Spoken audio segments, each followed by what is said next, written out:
Hello everyone, welcome to law school. I am Srishti. हम लोग discuss कर रहे हैं हिंदू लॉ में Hindu adoption and maintenance act 1956 और उसमें हम लोग डील कर रहे हैं चैप्टर 2 ऑफ दिस एक्ट।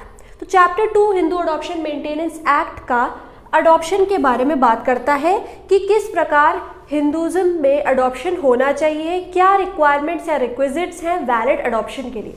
ये चैप्टर शुरू होता है सेक्शन 5 से और एंड होता है सेक्शन 17 पर। हम लोग लास्ट क्लास में सेक्शन 5 से सेक्शन 9 तक कवर कर चुके हैं। इस क्लास में हम लोग कवर करेंगे सेक्शन 10 ऑनवर्ड्स। तो सबसे पहले स्टार्ट करते हैं सेक्शन 10 से, उसमें क्या दिया हुआ है। तो हम लोग ने सेक्शन 6 पे देखा था रिक्विजिट्स ऑफ वैलिड अडॉप्शन की कौन कौन सी कंडीशंस फुलफिल होनी चाहिए एक अडॉप्शन को वैलिड अडॉप्शन बनाने के लिए। उसके आगे हम लोगों ने देखा कि कौन पर्सन्स अडॉप्शन में बच्चे को ले सकते हैं, 7 और 8 में मेल फीमेल। फिर हम लोग ने देखा सेक्शन 9 में कि कौन लोग अडॉप्शन में बच्चे को दे सकते हैं। अब हम लोग 10 में देख रहे हैं कि हु में बी अडॉप्टेड, या फिर किस बच्चे को, लड़के या लड़की को अडॉप्ट किया जा सकता है, ये सेक्शन 10 बताता है। सेक्शन 10 में कुछ कंडीशंस दी गई हैं जिसमें बच्चे को अडॉप्ट कर सकते हैं। अब किस बच्चे को अडॉप्ट किया जा सकता है, इसमें लड़का लड़की दोनों आ सकते हैं। पहला है he should be a Hindu. Hindu he or she जिसको अडॉप्ट कर रहे हैं हम लोग वो हिंदू ही होना चाहिए, किसी और रिलीजन का नहीं होना चाहिए। दूसरा है has not already been adopted, मतलब वो पहले से अडॉप्ट नहीं होना चाहिए। मतलब ऐसा नहीं है कि उसको पहले से किसी ने अडॉप्ट कर लिया है फिर से, नो री अडॉप्शन, तो फिर से री अडॉप्शन नहीं होना चाहिए। वो अगर किसी से पहले ऑलरेडी अडॉप्ट किया जा चुका है तो उसको फिर से अडॉप्शन में नहीं दे सकते। तो पहला हम लोग देखा कि वो हिंदू होना चाहिए। दूसरा दे शुड नॉट बी एनी री अडॉप्शन। तीसरा है कि वो अनमैरिड होना चाहिए, मैरिड नहीं होना चाहिए। इसका एक प्रोवाइजो है, एक्सेप्शन है, वो हम लोग डिस्कस करते हैं इसके बाद। तो अनमैरिड होना चाहिए वो लड़का या लड़की। और लास्ट कंडीशन है कि has not completed 15 years of age, इसका मतलब वो 15 साल से कम होना चाहिए। तो इन सिचुएशन में जब बच्चा फॉल करेगा तभी उसका अडॉप्शन हो सकता है। पहला है कि वो हिंदू होना चाहिए, दूसरा है कि वो री अडॉप्शन नहीं हो सकता, यहाँ परमिसिबल नहीं है, तीसरा है कि अनमैरिड होना चाहिए और 15 साल से कम का होना चाहिए। इन दोनों में एक प्रोवाइजो अटैच है, एक्सेप्शन लगा हुआ है कि has not been married unless his custom और यूसेज अलाउ। मतलब अगर उस बच्चे का कस्टम या यूसेज परमिट करता है कि मैरिड बच्चे को भी अडॉप्ट कर सकते हैं, तब यहाँ मैरिड बच्चे को भी अडॉप्ट कर सकते हैं। ये एक प्रोवाइजो अटैच है। सिमिलरली यहाँ पर कि जनरल रूल तो ये है कि 15 साल तक कम के बच्चों को अडॉप्ट किया जाएगा, बट अगर उसका कस्टम और यूसेज अलाउ करता है कि 15 साल से ऊपर के बच्चे को भी अडॉप्ट कर सकते हैं, परमिसिबल है, तो वो किया जा सकता है, प्रोवाइडेड उसका कस्टम और यूसेज ऐसा उसको परमिट करता है, अलाउ करता है। तो ये सारी कंडीशंस है कि किस लड़के या लड़की को अडॉप्ट किया जा सकता है, ये जनरल रूल है। अब हम लोग देखते हैं section 11 other conditions for valid adoption. तो सेक्शन 11 में दिया हुआ other conditions for valid adoption. हम लोगों ने सेक्शन 6 में देखा वैलिड अडॉप्शन के लिए क्या क्या रिक्वायरमेंट्स थी। 11 में और एडिशनल कंडीशंस दी हुई है जो अडॉप्टिव पेरेंट्स को फुलफिल करनी पड़ेंगी। पहली कंडीशन है अडॉप्शन ऑफ अ सन से रिलेटेड, मतलब अगर लड़का अडॉप्ट करना चाहते हैं तो अडॉप्टिव पेरेंट्स को क्या कंडीशंस फुलफिल करनी पड़ेगी, क्या देखना पड़ेगा। तो अडॉप्शन ऑफ अ सन अब हम लोग पढ़ रहे हैं, मतलब लड़का अडॉप्ट कर रहे हैं। तो adoptive parents must not have a Hindu son, grandson or great grandson living at the time of adoption, whether by legitimate blood relation or by adoption. अब इसका क्या मतलब है? इसका मतलब है कि अगर अडॉप्टिव पेरेंट्स जो है वो एक लड़का अडॉप्ट कर रहे हैं तो उनके पास पहले से एक हिंदू सन नहीं होना चाहिए, या फिर उनका खुद का लेजिटिमेट सन नहीं होना चाहिए, या अडॉप्टिव सन पहले से नहीं होना चाहिए। मतलब अगर उनके पास पहले से अपना एक बच्चा है, खुद का बच्चा है या फिर अडॉप्टिव बच्चा है, तो वो दूसरा लड़का अडॉप्ट नहीं कर सकती, ये कंडीशन है। तो खुद का एक लड़का है तब नहीं अडॉप्ट कर सकते, ग्रैंड सन है तब नहीं अडॉप्ट कर सकते, ग्रेट ग्रैंड सन है अगर, मतलब उनके लड़के का लड़का, तब भी वो अडॉप्ट नहीं कर सकते। अब इसमें दो चीज़ है, पहला है कि हिंदू सन होना चाहिए या ग्रैंड सन या ग्रेट ग्रैंड सन होना चाहिए। दूसरी चीज़ है यहाँ लेजिटिमेट ब्लड रिलेशन से भी लड़का हो सकता है और अडॉप्शन से भी उनके पास पहले से लड़का हो सकता है। तो ये सिचुएशन जो है अडॉप्शन ऑफ सन से रिलेटेड है कि जब हम लड़का अडॉप्ट कर रहे हैं तो हमें देखना पड़ेगा कि हम लोग के घर में पहले से ही खुद का लड़का नहीं होना चाहिए, weather by legitimate blood relation or by adoption. दूसरा कि अपना ग्रैंड सन नहीं होना चाहिए, अगर मेरा लड़के का लड़का पहले से है तो I can not adopt a son. तीसरा है कि ग्रेट ग्रैंडसन भी नहीं होना चाहिए। तो ये तीनों अगर नहीं है तब हम अडॉप्शन कर सकते हैं, नहीं तो नहीं कर पाएंगे। ये हो गया। अब हम इससे रिलेटेड कुछ एग्जाम्पल्स देखते हैं। अब हम लोग देखा अडॉप्शन ऑफ अ सन से रिलेटेड कि क्या कंडीशन है। पहले से अडॉप्टिव पेरेंट्स के पास कोई लड़का या ग्रैंडसन या ग्रेट ग्रैंडसन नहीं होना चाहिए, तभी वो एक लड़के को अडॉप्ट कर सकते हैं। अब हम लोग एक एग्जांपल देख रहे हैं कि ये एच एंड डब्ल्यू है, ये अडॉप्टिव पेरेंट्स ये बच्चा अडॉप्ट करना चाहते हैं। इनका पहले से जो एक लड़का है, फॉर एग्जाम्पल एक्स, ये कन्वर्ट कर चुका है इस्लाम में। He has converted to Islam. अब अगर इसने अपना रिलीजन चेंज कर दिया है तो ये हिंदू तो रहा नहीं, ये मुस्लिम हो चुका है, और वहाँ कंडीशन में लिखा है कि इनका पहले से हिंदू सन होना चाहिए। तो क्या ये लड़के को अडॉप्ट कर सकते हैं? कैन दे अडॉप्ट अ सन? तो इस क्वेश्चन का आंसर होगा कि yes they can adopt, because उनका जो पहले से लड़का था he has converted to Islam, अब वो हिंदू नहीं रह गया, इसी वजह से अब ये एक लड़के को अडॉप्ट कर सकते हैं। दूसरी कंडीशन अगर हम लोग देखते हैं कि एच एंड डब्ल्यू है, अडॉप्टिव पेरेंट्स ये लड़का अडॉप्ट करना चाहते हैं, पर इनका जो पहले से लड़का है, फॉर एग्जाम्पल एक्स, वो इलेजिटिमेट है। तो अब क्या वो अडॉप्ट कर सकते हैं एक सन को? तो हाँ, इसमें आंसर होगा यस, ये कर सकते हैं, क्योंकि इनका जो ये लड़का है वो इलेजिटिमेट है, और वहाँ मांगा है कि लेजिटिमेट लड़का होना चाहिए पहले से, तब नहीं कर सकते। बट यहाँ ये जो एक्स है, इनका जो पहले से बच्चा है वो इलेजिटिमेट है, इसी वजह से they can adopt a son. Third situation देखते हैं। H and W adoptive parents है, they want to adopt a son, but उनका पहले से जो लड़का है, for example X, he is a child born out of void or voidable marriage under Hindu marriage act. तो ये जो लड़का है ये वॉइड मैरिज के रिजल्ट में, as a result of void marriage he is born. तो क्या ये लड़का अडॉप्ट कर सकते हैं दूसरा कि नहीं कर सकते हैं सेक्शन 10 में? तो इसका आंसर होगा, हम लोग ने हिंदू मैरिज एक्ट में सेक्शन 16 देखा था। सेक्शन 16 में लिखा था कि the child who is born out of void or voidable marriage under the Hindu marriage act, वो जो चाइल्ड होता है उसको लेजिटिमेट चाइल्ड माना जाता है, तो उसको लेजिटिमेट ट्रीट किया जाता है। अगर वॉइड मैरिज है, फॉर एग्जाम्पल बाइगैमी की वजह से मैरिज वॉइड थी, ये बच्चा पैदा होता है as result of void marriage, but section 16 में कहा गया है हिंदू मैरिज एक्ट के कि ऐसा बच्चा who is born out of the result of the void or void marriage is a legitimate child. तो इसका मतलब एक्स इन दोनों का लेजिटिमेट चाइल्ड है, इसी वजह से they can not adopt a son, क्योंकि इनका पहले से एक लेजिटिमेट बच्चा है। अब ये इलेजिटिमेट होता तो वो अडॉप्ट कर सकते थे, बट ये लेजिटिमेट बच्चा है, इसी वजह से they can not adopt a son. Last situation देख रहे हैं, एक्स और एच और डब्ल्यू है, ये अडॉप्टिव पेरेंट्स है, ये बच्चा अडॉप्ट करना चाहते हैं। इनका पहले से एक लड़का है जो कि इनका है स्टेप सन। स्टेप सन मतलब सौतेला लड़का है, तो क्या ये अडॉप्ट कर सकते हैं? Yes they can adopt, because step son के बारे में कुछ नहीं कहा गया है, बस इनका लेजिटिमेट बच्चा हो अगर, या फिर इनका अडॉप्टिव बच्चा पहले से है, तब ये लोग अडॉप्ट नहीं कर सकते। पर स्टेप सन है तो step son is not a bar to adopt a child, तो स्टेप सन के रहने न रहने से कोई फर्क नहीं पड़ता है। अगर सौतेला बच्चा है, लड़का है, तो वो एक दूसरा सन अडॉप्ट कर सकते हैं। अब हम लोग देखते हैं other condition for valid adoption में सेकेंड पॉइंट जो बात करता है अडॉप्शन ऑफ डॉटर से रिलेटेड। अभी तक हम लोग देखा adoption of son. Adoption of daughter की क्या कंडीशन है कि अगर अडॉप्टिव पेरेंट्स एक लड़की को अडॉप्ट करना चाह रहे हैं तो क्या होगा, क्या सिचुएशन रहती? तो अडॉप्टिव पेरेंट्स अगर एक लड़की को अडॉप्ट करना चाहते हैं तो उनकी पहले से एक हिंदू डॉटर नहीं होनी चाहिए, या फिर उनकी पहले से एक सन की डॉटर नहीं होनी चाहिए, मतलब उनके लड़के की लड़की नहीं होनी चाहिए। तो they should not have a Hindu daughter or son's daughter living at the time of adoption. तो अगर उनकी कोई बेटी नहीं है या फिर उनके लड़के की कोई बेटी नहीं है, तब वो एक डॉटर को अडॉप्ट कर सकते हैं, नहीं तो नहीं कर सकते। या फिर अगर उनकी जो हिंदू एकमात्र हिंदू डॉटर थी वो कन्वर्ट कर चुकी है किसी और रिलीजन में, तब वो लोग अडॉप्ट कर सकते हैं। तो ये सिचुएशन है weather by legitimate blood relationship और अडॉप्शन। फॉर एग्जाम्पल ये एच और डब्ल्यू है, इन्होंने एक लड़की अडॉप्ट करी डी, ये डी इनकी अडॉप्टिव डॉटर है ऑलरेडी, क्या ये लोग फिर से अडॉप्ट कर सकते हैं? तो इसका आंसर होगा नहीं, क्योंकि इनकी ऑलरेडी एक अडॉप्शन से लड़की है, इसी वजह से ये अडॉप्ट नहीं कर सकते। या फिर इनके सन ने, इनका एक लड़का था, उसने एक बच्ची अडॉप्ट करी डी, तो क्या ये लोग अडॉप्ट कर सकते हैं? नहीं। तो पहले से इनकी खुद की हिंदू डॉटर नहीं होनी चाहिए या सन की डॉटर नहीं होनी चाहिए, weather by legitimate blood relationship, मतलब उनकी खुद की, या फिर वो पहले से अडॉप्ट कर चुके हैं।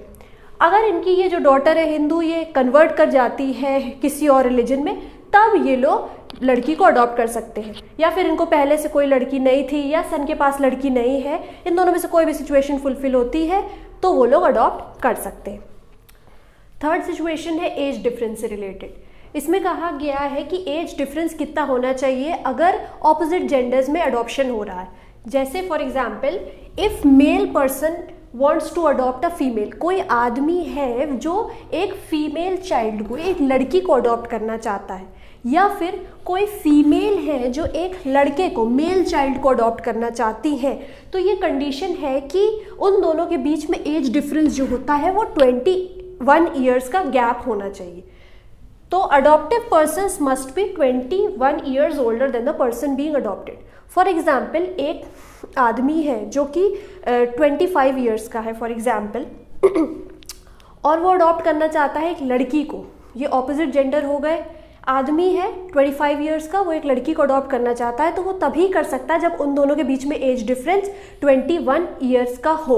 तो इसका मतलब वो लड़की 4 साल या उससे कम की होगी, तभी वो आदमी उसको अडॉप्ट कर सकता है, नहीं तो नहीं कर सकता। अगर वो लड़की 5 साल की है तो उनके बीच में जो एज डिफरेंस है वो 21 तक नहीं रहता, इसी वजह से वो अडॉप्ट नहीं कर सकता। तो अगर ऑपोजिट जेंडर्स में अडॉप्शन हो रहा है, मतलब मेल फीमेल को अडॉप्ट करना चाहता है या फिर फीमेल अडॉप्ट करना चाहती है किसी मेल चाइल्ड को, तब उन लोग के बीच में जो एज गैप है वो 21 ईयर्स का होता है। सेम जेंडर में अडॉप्शन हो रहा है तो ये कंडीशन नहीं लगती, ऑपोजिट जेंडर में जब अडॉप्शन होता है तब लगती है। सेक्शन 11 की लास्ट की 2 कंडीशंस और देख लेते हैं।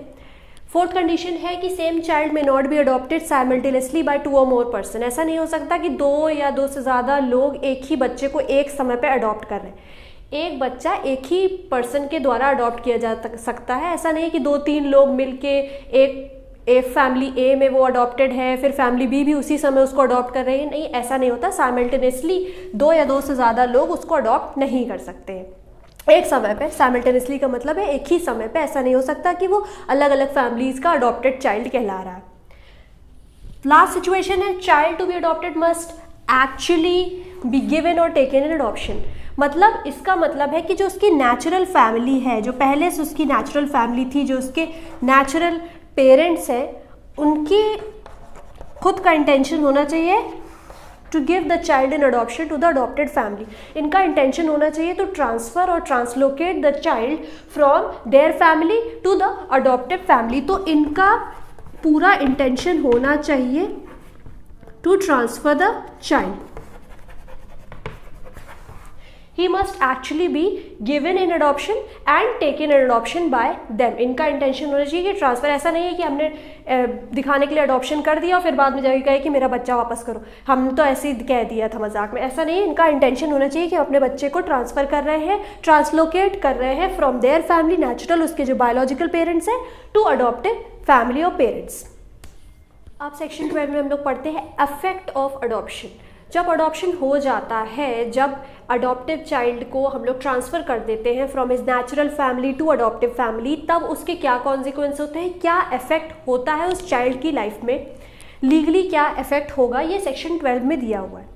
पहला कहा है कि adopted child becomes the child of his adoptive parents from the date of adoption. जिस दिन अडॉप्शन हो जाता है, जिस डेट से अडॉप्शन पूरा ख़त्म हो जाता है, पूरा कैरी आउट हो जाता है, तो उसी दिन से जो अडॉप्टेड चाइल्ड है वो अपने अडॉप्टिव पेरेंट्स का लड़का कहलाए लगा या लड़की कहलाए लगी। तो उस दिन से उसके जो नेचुरल पेरेंट्स हैं, अब उसके पेरेंट्स नहीं रहेंगे, अब उसके पेरेंट्स, भाई बहन, रिलेटिव्स वो रहेंगे जो कि उसके अडॉप्टिव फैमिली में रहेंगे। तो उस दिन से, जिस दिन से अडॉप्शन होगा, वो अब अपने अडॉप्टिव पेरेंट्स का लड़का या लड़की कहलाया जाएगा। दूसरा, From the date of adoption, all his ties in his family will be replaced by those created in adopted family। तो जिस दिन से उसका अडॉप्शन हो जाता है, पुरानी जो फैमिली थी, नेचुरल फैमिली उसकी जो थी, उसमें जो भी उसके रिलेशन से संबंध थे वो सब अब रिप्लेस हो जाएंगे अडॉप्टिव फैमिलीज में। तो मतलब उसका जो पहले भाई था वो भाई नहीं रहेगा नेचुरल फैमिली में, अब जो अडॉप्टिव पेरेंट्स में अडॉप्टिव फैमिली में जाएगा वो उसके माँ बाप हो जाएंगे, उसको वो फादर मदर कहेगा, उनके जो रिलेटिव्स होंगे वो उसके रिलेटिव्स अब कहलाएंगे, उनकी फैमिली के जो लोग होंगे वो चाचा चाची हो जाएंगे, वो ब्रदर सिस्टर कजन्स हो जाएंगे। तो इसमें सिंपल ये कहा है कि जिस दिन से अडॉप्शन हो जाता है अब वो अडॉप्टिव फैमिली का लड़का कहलाया जाएगा और सारे रिलेशंस अब उस फैमिली के उसको फॉलो करने पड़ेंगे, अब उसके सब रिलेटिव्स बन जाएंगे, सिंपल। अब इसका जो प्रोवाइजो है सेक्शन 12 में वो थोड़ा ट्रिकी चीज़ें बताता है। टाइज तो उसके सब चेंज हो जाएंगे, मतलब रिलेशंस तो सब बदल जाएंगे क्योंकि अडॉप्टिव पेरेंट्स जो है वो अब उनके माँ बाप हो जाएंगे।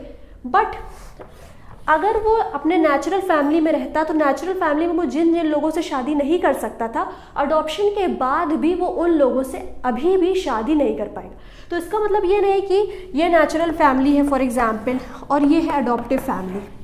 अभी वो लड़का नेचुरल फैमिली में था, for example x natural family में अपनी बहन से शादी नहीं कर सकता वो, या अपनी कज़न से शादी नहीं कर सकता हिंदू लॉ के अंदर। अब उसका अडॉप्शन हो जाता है तो इसका मतलब ये नहीं है कि अडॉप्शन के बाद वो यहाँ नेचुरल फैमिली में जिनसे शादी नहीं कर सकता था अब उनसे कर सकता, ऐसा नहीं है। टाइज ख़त्म हो जाते हैं बट नेचुरल फैमिली में जिनसे वो अभी तक शादी नहीं कर सकता था अडॉप्शन के बाद भी उनसे वो शादी नहीं कर सकेगा। तो ये this proviso was related to marriage. दूसरा है प्रॉपर्टी। नेचुरल पेरेंट्स के साथ रहते हुए नेचुरल फैमिली में रहते हुए उसको जो भी प्रॉपर्टी उस पर वेस्ट कर गई या फिर उसको मिली हुई थी प्रॉपर्टी, अडॉप्शन के बाद भी वो प्रॉपर्टी उसी में वेस्ट करेगी, वो प्रॉपर्टी उसी की कहलाएगी। ऐसा नहीं होगा कि अडॉप्शन के बाद उससे वो प्रॉपर्टी छिन जाएगी। थर्ड प्रोवाइजो है can not divest any person of his property. इसका मतलब ये एक्स है नेचुरल अडॉप्शन के बाद ये नेचुरल फैमिली से जाकर अपने अडॉप्टिव पेरेंट्स के पास जाके रहने लगा, तो यहाँ पे जो भी इंटरेस्ट लोगों में वेस्ट किए हैं इसके आ जाने के बाद ऐसा नहीं होगा कि वो उनके इंटरेस्ट डाइवेस्ट हो जाएंगे। इसको एग्जाम्पल से हम लोग इसके बाद समझते हैं। तो जो थर्ड प्रोवाइजो इसका एग्जाम्पल लेते हैं, फॉर एग्जाम्पल एक फैमिली में एच और डब्ल्यू थे, उनकी एक लड़की थी डी। एच की डेथ हो जाती है फॉर एग्जाम्पल। अब एच की डेथ के बाद एच की प्रॉपर्टी हाफ डब्ल्यू और डी को मिलेगी, मतलब एच की डेथ के बाद उनकी विडो जो थी उनको प्रॉपर्टी मिलेगी और डॉटर को हाफ प्रॉपर्टी मिलेगी। सब्सिक्वेंटली ये लोग एक लड़का अडॉप्ट करते हैं एस। अब इनकी फैमिली में एक लड़का भी आ गया एस, तो इसके आ जाने से ऐसा नहीं होगा कि अब जो इनको प्रॉपर्टी ऑलरेडी मिल गई थी वो अब इसको भी मिले। ऐसा नहीं होगा कि जो प्रॉपर्टी ऑलरेडी वेस्ट कर चुकी है डब्ल्यू और डी में हाफ जो पहले से मिल चुकी है, अब ऐसा नहीं होगा कि एस सब्सिक्वेंटली आया तो इनके शेयर्स में से एस को भी कुछ मिले। ऐसा नहीं होता है। जो प्रॉपर्टी ऑलरेडी वेस्ट हो चुकी थी एस के आने से वो डाइवेस्ट नहीं होगी। एस ये नहीं कह सकता कि अब प्रॉपर्टी का 3 जगह बंटवारा करो, 1/3 मिले, ऐसा नहीं हो सकता। हस्बैंड के आने से पहले जो प्रॉपर्टी उनको एस के आने से पहले जो भी प्रॉपर्टी मिल गई थी वो मिली रहेगी। And S can not divest any person of his or her estate which has already been vested in him or her. तो ये हो गया सेक्शन 12 और उससे एग्जाम्पल और अच्छे से समझने के लिए। अब इसी चीज़ से रिलेटेड इसको डॉक्ट्रिन ऑफ रिलेशन बैक कहते हैं, इससे रिलेटेड एक केस समझते हैं। Section 12 proviso c completely abolishes the doctrine of relation back. This means that the adoption is to take effect from the date of adoption and not from the date of the birth of the child. In Savan Ram versus Kalavanti 1967, Supreme Court held that a child adopted by a widow will also be deemed to be the adopted son of the deceased husband from the date of adoption. इसका मतलब है कि अगर कोई Hindu window है और उसने कोई बच्चा अडॉप्ट किया है after the death of her husband, तो जो वो बच्चा होगा वो उसके हस्बैंड का भी बच्चा माना जाएगा, though the husband is no more now.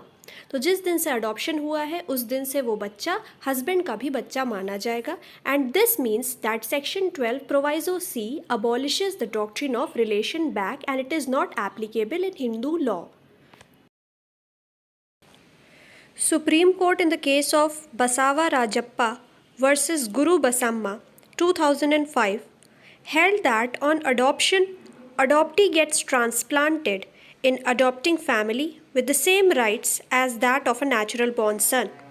adopted child becomes co-partner in joint Hindu family property after serving all his ties with natural family.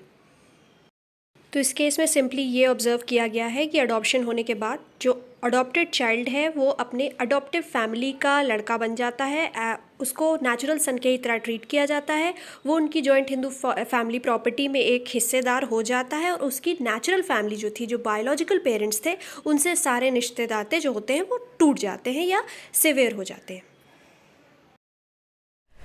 एक और इम्पॉर्टेंट सेक्शन देखते हैं अडॉप्शन से रिलेटेड, वो है section 15। It talks about cancellation of adoption.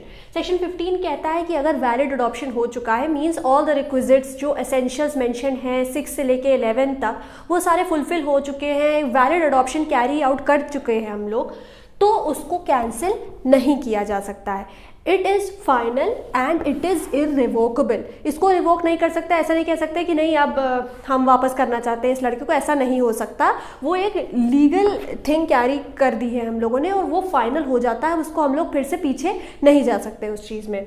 It can not be cancelled by the adoptive parents. ऐसा नहीं है अडॉप्टिव मदर, अडॉप्टिव फादर, ये कोई भी उसको कैंसिल नहीं कर सकता है। हिमसेल्फ और हरसेल्फ अडॉप्टेड चाइल्ड भी ऐसा नहीं कर सकता कि उसको कैंसिल कर दे। तो जो बच्चे को अडॉप्ट किया गया है वो ऐसा नहीं कह सकता कि हम नहीं जा रहे हैं, हम भाग के अब अपने नेचुरल पेरेंट्स के साथ रहेंगे। नहीं, अब उसके असली पेरेंट्स उसके अडॉप्टेड पेरेंट्स ही हैं। दूसरी चीज़, ये जो अडॉप्टिव पेरेंट्स हैं ये इस बच्चे को फिर से रीअडॉप्शन में नहीं दे सकते। मतलब H और W हैं, इन लोगों ने एक बच्चा अडॉप्ट करा X, अब ये लोग इस बच्चे से बोर हो गए या फिर इसको अच्छे से इसका पालन पोषण नहीं कर पा रहे हैं, तो अब कहते हैं कि नहीं हम इसको तुमको फिर से अडॉप्शन में दे देते हैं। ऐसा ये लोग नहीं कर सकते। देयर इज नो री adoption provided under Hindu law और अंडर दिस एक्ट। तो फिर से जो अडॉप्टेड बच्चे हैं उसको अडॉप्शन में दे नहीं सकते हैं, सेक्शन 15 में ही दिया है। अब हम देख रहे हैं last section related to adoption which is section 17। It provides punishment और प्रोहिबिशन फॉर सर्टेन पेमेंट्स। मतलब अडॉप्शन को कैरी आउट करने के लिए ऐसा नहीं होना चाहिए कि कोई कंसिडरेशन, रिवॉर्ड या पेमेंट मिले या दी जाए, तो इसमें इसी चीज़ की पनिशमेंट प्रोवाइड करी है। नो पर्सन शैल रिसीव और गिव एनी कंसिडरेशन, पेमेंट और रिवॉर्ड फॉर अडॉप्शन। ऐसा नहीं होना चाहिए कि लोग कहें कि इस बच्चे को आप ले लीजिए या फिर इस बच्चे को अडॉप्शन में दे दीजिए हमको, हम आपको इतना पैसा 2 लाख, 4 लाख, 5 लाख देंगे। मतलब ऐसे जैसे किसी का लड़का नहीं हो रहा है तो वो कह दे कि आप मुझको ये लड़का अडॉप्शन में दे दो और मैं तुमको 5 लाख दे दूंगा। तो इसकी पनिशमेंट दी हुई है 6 मंथ्स और फाइन और बोथ। तो पनिशमेंट जो दी हुई है इम्प्रिजनमेंट अप टू 6 मंथ्स और फाइन और बोथ। और आगे ये भी मेंशन किया गया है कि अगर इस सेक्शन में कोई भी प्रोसिक्यूशन स्टार्ट करना है, केस स्टार्ट करना है, तो it can only be proceeded with the previous consent of state government और its officer. So this was all about adoption under Hindu law. हम लोग डिस्कस करा सेक्शन 5 से लेकर सेक्शन 17 तक जो भी इंपॉर्टेंट प्रोविजन थे अडॉप्शन से रिलेटेड थ्योरेटिकल पोर्शन के लिए, और हम लोगों ने इंपॉर्टेंट सेक्शंस प्रीलिम्स या फिर ऑब्जेक्टिव एग्जाम्स के लिए भी कवर कर लिए। So I will see you in next class with another topic related to law. Thank you so much for watching.